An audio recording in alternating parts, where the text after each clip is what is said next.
The man continued to hear odd sounds beneath the driveway, see what he discovered within. Feeling that his day could not get much worse, he bent down in the driveway and looked beneath his car to assess the damage he had just caused. However, he was going to examine the concrete pavers more closely when he heard a horrible noise that caused his heart to stop. What had he discovered?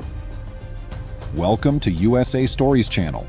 Do not forget to subscribe and activate the bell button to receive all new updates. Now let's go to the story. You never know what you're getting into when you purchase a new home.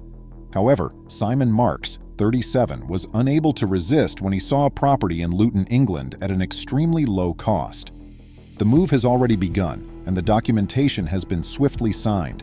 He never asked why its owner wanted to get rid of it so quickly. Simon joyfully opened his things a few months later. He could not wait to spend his first evening in his new house. He came into bed fatigued after a long weekend of moving his possessions back and forth. He slyly set his alarm for 8 a.m., measuring the distance of his new, considerably shorter trip to the office. However, he heard an odd sound as he laid there in the dark. He listened closely, trying not to breathe, and then heard it again. It originated outside. The sound was muffled and dull, like gravel grinding across metal. He stood up in curiosity and peered out the window to look down at the garden. But nothing moved and everything went back to being silent. He shrugged his shoulders and climbed back into bed, little realizing that beneath his new house, something was moving. When Simon threw his black Vauxhall Zafira in reverse the following morning, the vehicle lurched forward rather than backing out of his driveway. He tried again, cursing. Nevertheless, it appeared that the wheel was stuck on something. With a sigh of relief, he revved the engine until the automobile bounced backward. His stomach fell, though, when he got out to saw what had been lodged beneath the front wheel. Simon noticed that there were cracks in the driveway's pavers as he bent over to get a closer look. The driveway then started to give way directly in front of his eyes. With a painful crunch, the pavers shattered, and he scrambled back as the concrete crumbled and dropped into the ground. But when the dust settled, something very unsettling was exposed by the split in the earth. Simon now understood that the old couple who had lived there before had built his house in the 1970s. Clearly, this had not been included in the home blueprints. He rolled onto his tummy and crawled forward, only lifting his weight when he was certain it was safe to do so. He went to get a shovel and started digging after noticing a shimmer in the ground. With ease, the earth gave way, and he quickly noticed a metal fragment protruding from the ground. With his hands, he exposed it until he could grasp it firmly. He then used great force, but the corroded chunk of metal remained in place. Simon made the decision to start digging around the enigmatic item in an attempt to remove it from the dirt, no matter how hard he pulled. He discovered that the piece of metal was linked to something as he started to expose more and more of it. Simon's thoughts raced with images of his car, or worse, his entire house being swallowed by a massive sinkhole, when he had first noticed the black hole opening up. However, upon closer inspection, he realized he was dealing with something considerably more evil when he noticed the glitter of an artificial item beneath. He took out his phone and made a backup call. Gerald, Simon's father, hurried to the site, and the two set to work without any specialist tools or equipment. With extreme caution, they started to chip away at the broken concrete surrounding the metal fragment, exposing a rectangular hole in the earth. There was a rusted ladder that descended into the shadows. They were starting to become nervous now. Why had the driveway been covered up to reveal the concealed passageway? To what end did it lead? To find out, there was only one option. Simon had studied the ancient house well before he bought it. Ordnance studies he knew all too well would not reveal anything about the enigmatic tunnel beneath his driveway. The report said that before the house was constructed, the area was only vacant property. As they started to dig, he felt a chill run down his spine. They removed the compacted mud in buckets after excavating shovel after shovel full of it. Within an hour, the mound of dirt next to them had grown to a height of about 5 feet, which allowed the two of them to down the ladder and begin their investigation. What they discovered would help explain the strange history of the home. Simon experienced an odd sensation as he downed the ladder halfway. He had no desire to continue. How could it not be safe? In order to get a selfie stick, he dashed back to the home. He lowered his phone into the hole, making sure it was securely fastened. He could see that 2 rooms were concealed by the underground corridor on the phone screen. Gerald assumed he instantly understood what they were looking at, but they needed to be certain.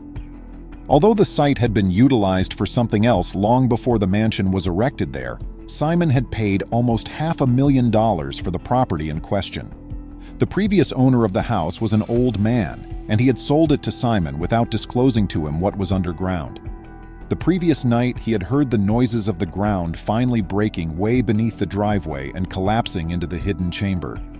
Simon and his father ceased their excavation and began independent research.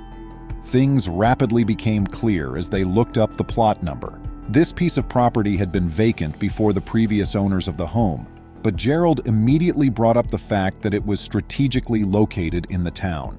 However, the house's construction phase was much more significant. "My dad saw it and instantly said, 'It's an air raid shelter,'" Simon said. "We Googled it and found there are quite a few in this area."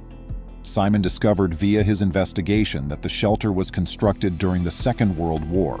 It must have been known to the previous owner, who filled it in when he built the home and added a garden. A man by the name of Sir John Anderson was tasked with preparing the country for war in 1938, Simon informed reporters during World War II. It was his responsibility to devise a plan to shield the people of Britain from the bombs and the attack that he knew was imminent. Thus, he came up with a brilliant scheme to protect civilians. Simple, low-cost subterranean shelters that could be quickly installed in people's backyards were designed and constructed with assistance from Sir John Anderson and his engineering team. Because of their near proximity, British residents might easily seek refuge at any time. Instead of using concrete for the walls of these structures, lightweight, flexible metal was used. There were more than 2 million of these bomb shelters dispersed across the nation. However, Simon's discovery was not one of these. Gerald could tell from the chamber Simon had discovered that it was not an Anderson-designed bomb shelter, and that it had, in fact, been constructed sometime about 1938. Locals were alarmed to see that their little city was suddenly a target shortly after a bomb detonated in the vicinity of Luton. They needed to figure out a more secure method. The people in the town banded together and soon came up with a plan to build a community shelter that would be more resilient against airstrikes. Gerald could tell that this was undoubtedly not an Anderson-style shelter that they had discovered. It was made of concrete and bricks, and it contained at least 2 rooms. Simon and Gerald found several strange objects as they explored the shelter further. Simon and Gerald discovered a newspaper clipping in one of the rooms. The Herald newspaper was published during World War II. Among its headlines was, "Luton Airport, Is This the End?" And other pieces described the day-to-day activities of the nation devastated by the conflict. An uncommon window into British life during the war was provided by this relic. It wasn't the only artifact they discovered either. Additionally, Simon and Gerald discovered proof that the bomb shelter had previously been supplied with food and drink to keep the occupants alive. Those locked up in the subterranean bunkers would, after all, be confined there for days on end. Simon subsequently said to reporters, "It's incredible to think it's all been made by hand." The subterranean shelter's concrete walls were fortified with brick and mortar, forming an additional barrier that shielded it from aerial attacks. However, Simon and Gerald's job was far from ended once they had made the enormous find. "We've had to dig. There are just 5 feet left to go till it's completed, as we are already 5 feet down. There's so much trash to get rid of, I guess we're going to have to bring in a skip," Simon said.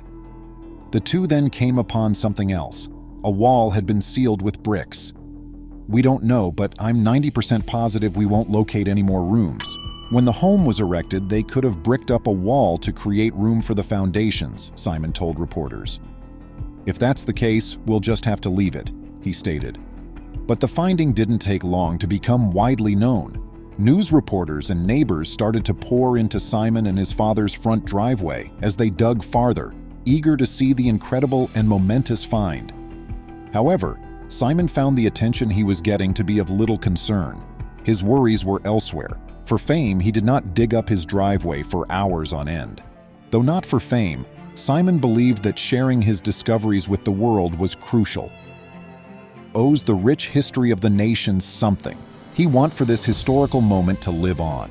He desired that the air raid shelter be kept intact for next generations.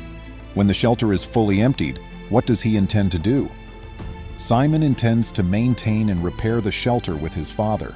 They anticipate it being recognized as a significant historical landmark. They think that even if the conflict is long gone, that era of history shouldn't be ignored or forgotten. It is their goal that when future generations visit the shelter, they will be able to see a significant portion of history. Please remember to subscribe to our channel, give us a thumbs up, and turn on the notification bell so you won't miss any of our videos. If you enjoyed the tale, the next video that plays on your screen will probably move you too.